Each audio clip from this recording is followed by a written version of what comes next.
Areng. From this parched earth, the nation of Nabath, Areng, once rose.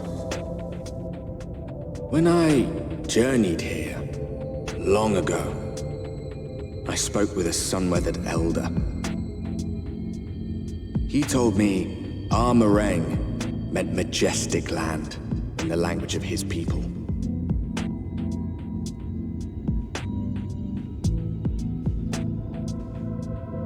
And so it might still be, were it not for the light's unrelenting onslaught.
Master Gengen, this is the friend of the Exarch I was telling you about. Very good, very good. Though friend or no, all are welcome in Maud's. Souk is Mordish for city. As things stand, this souk boasts the largest and busiest marketplace in all Armorang. You'll find ore from the mines here, of course, but all manner of other things too, many of them rare. As I told you before, not many visit Armorang by choice, but Maud Souk's a different story. Merchants come from miles around to purchase the relics the Maud dig up. Aye, that they do. For Maud do not dismiss the spoils of the earth. We clean them and polish them and reveal to the world their true value. That is why they come here, come from far away, come with much money. And so our souk is always busy, busy, busy. No such thing as a thing no one needs. You say that every time, Master Gengen. Some sort of family motto, wasn't it? Or perhaps a Maud philosophy, for which we should all be very grateful. Would that everyone was so willing to take in refugees regardless of race or creed. Now then, if you intend to spend any time here, you'll want to gain the trust of the locals. And there's a little custom all newcomers are expected to observe. The cracking of the coin purse. You buy one thing from the market. Price can be low or high, just as long as you buy. As the good Maud says. In fact, the Exarch sent a little something to cover this very expense. A Verbert gold piece, no less. The first I've held in years. Verbert gold?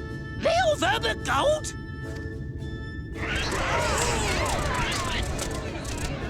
Here, newcomer, crack your coin purse with me. Oh no, you want my goods, newcomer. I have jars and pots all smooth and shiny. Over here! Come and look. You buy, you buy.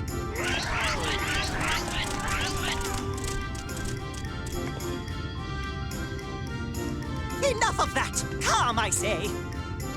This one must still journey through the barrens. Nothing bulky, nothing heavy, no pots. Nothing better for the road than a full belly. Spend that piece at Ronron's place, yes? Eat for 3 before you leave.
Just a lesser sin eater.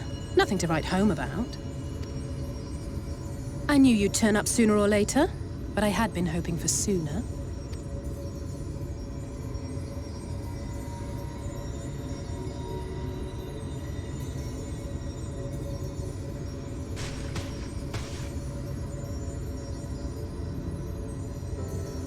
How are you?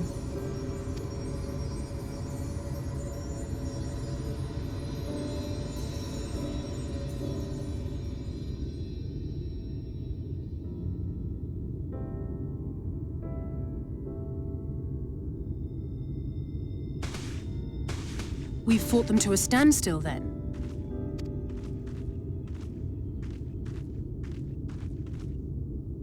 The Exarch did say that the Empire seemed to have drawn back when he last looked in on the source. But without knowing for sure how fast time was passing there, I couldn't help worrying that a lot might have happened since then. I'm heartily relieved to hear that it hasn't, just as Alphino must have been. As you can imagine, both he and Urianger were desperate to hear the news from home when I arrived. I haven't actually seen Thancred and Y'shtola yet, but they will have heard all the latest developments from the Exarch by now, or should have at least.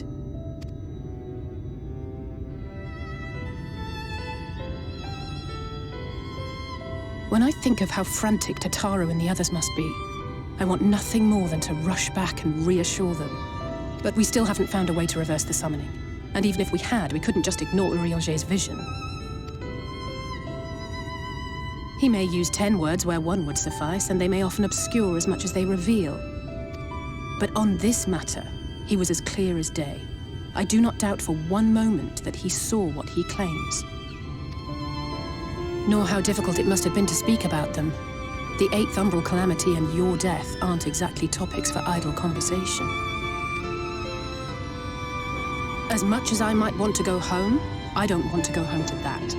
We can't allow the rejoining to happen, which means we have to save the First from the Sin Eaters.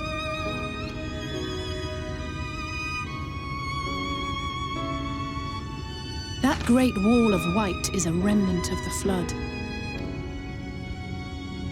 100 years ago, the balance in the First tipped decisively in favor of light.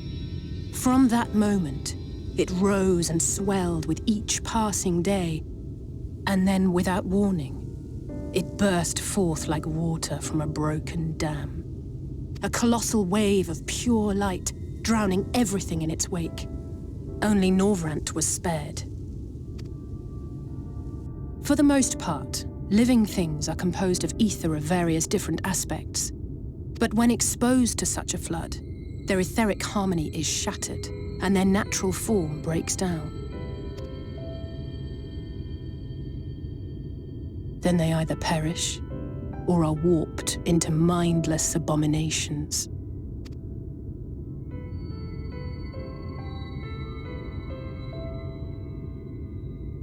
Yes, that's how the Sin Eaters came to be. They were once living creatures, or people, that were caught in the path of the Flood. Once the change is wrought, there is no going back.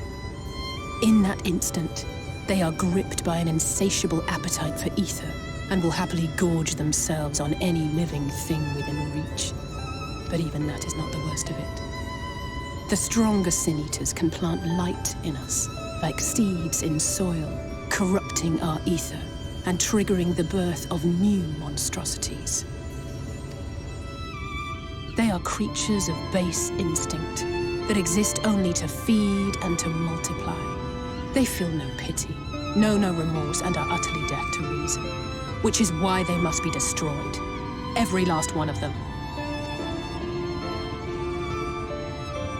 The infirmary is full of the Sin Eaters' victims, left here to spend their final hours waiting for the change to overtake them.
Look, over there, where the wall is broken.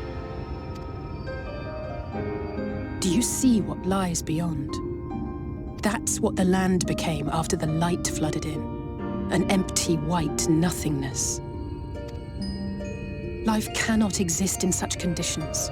The primordial light would wreak havoc on the body's etheric balance.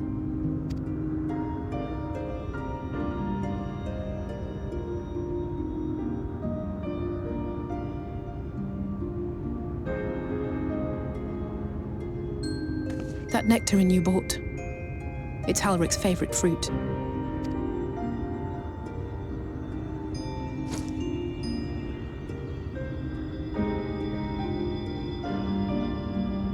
Most of the patients, Halric included, survived the attacks of powerful eaters.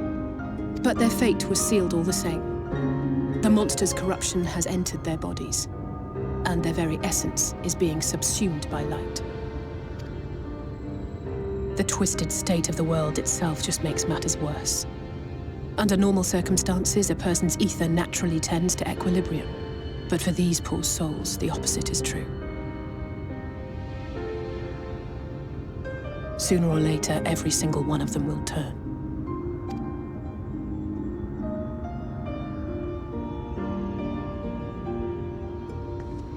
Tesleen and the patients, they all know this. They know what has to be done before the change goes too far, before the eater within takes over. The preferred method is mixing poison into their favorite food. In my time here, I've borne witness to a lot of last meals.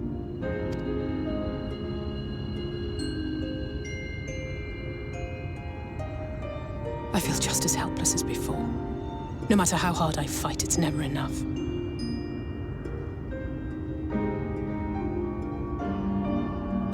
But it's a war I mean to wage, nonetheless. Speaking of wars, do you remember how I made you promise not to leave me and then promptly collapsed? Well, let's just say I had a few choice words for the Exarch concerning the timing of his summons.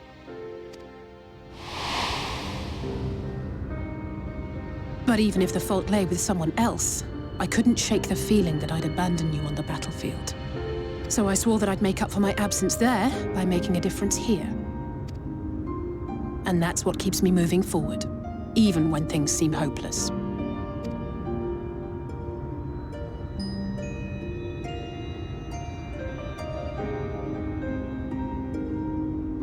On which note, it's time we headed back. The longer we keep Tesleen waiting, the harder this will be for her.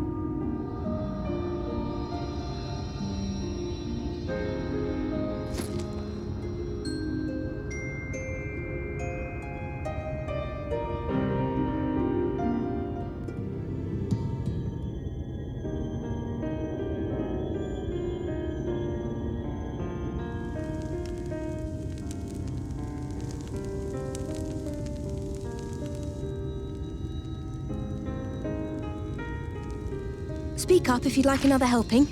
I made a little bit more than usual today. And you've added something special to the broth, if I'm not mistaken. Aye, well, it's not often we have visitors from the Crystarium, so I may have thrown in a few extra bits and bobs.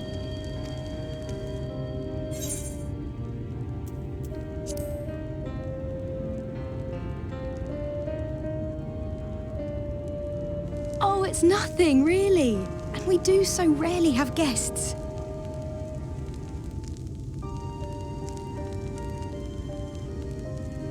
In a place like this, you learn to take what moments of happiness you can get. I remember when I first came here with my mother. She was showing the early signs.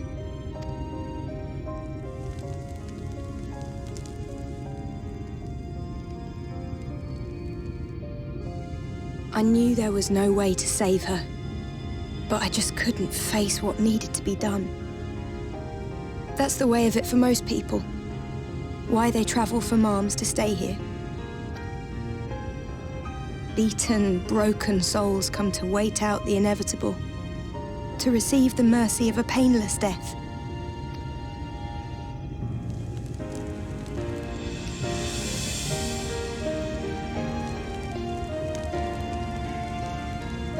When my mother finally left this world, I was mad with grief, but also thankful that her passing was a peaceful one.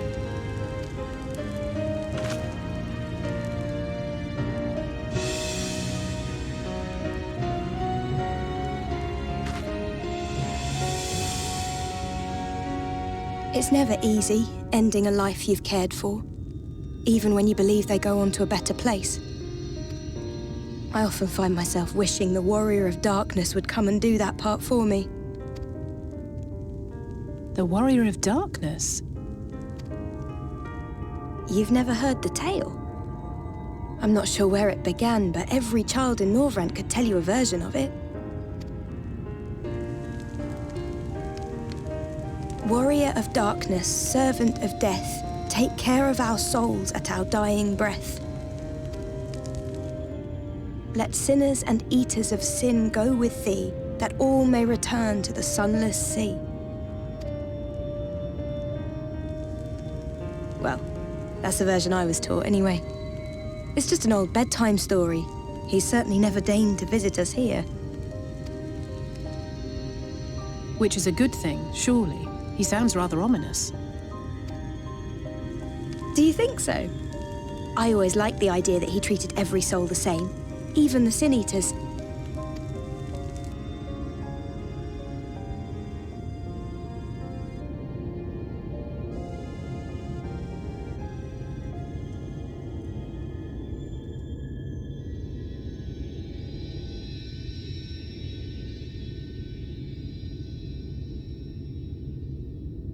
They're coming. Desleen! Have you seen Halric? I swear, I only took my eyes off him for a moment.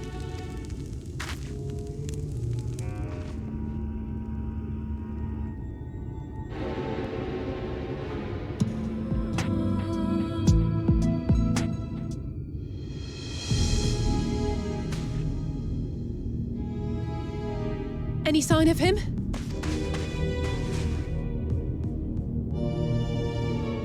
No luck then. But he surely can't have gone far.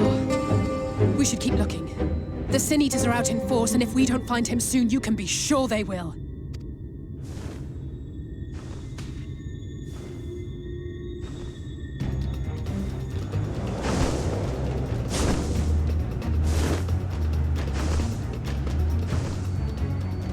Did you see the size of that thing?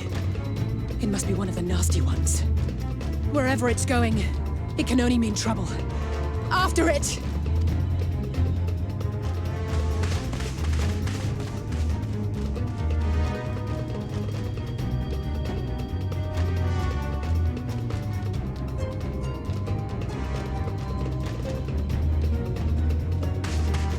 There it is! Is that... Oh no!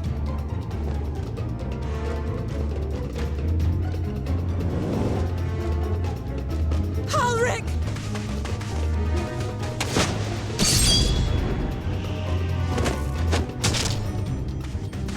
We have to run!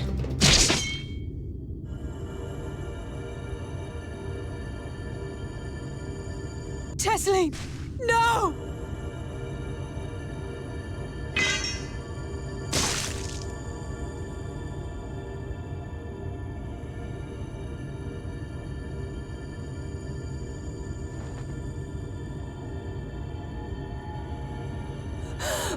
We all deserve happiness, wherever we can find it.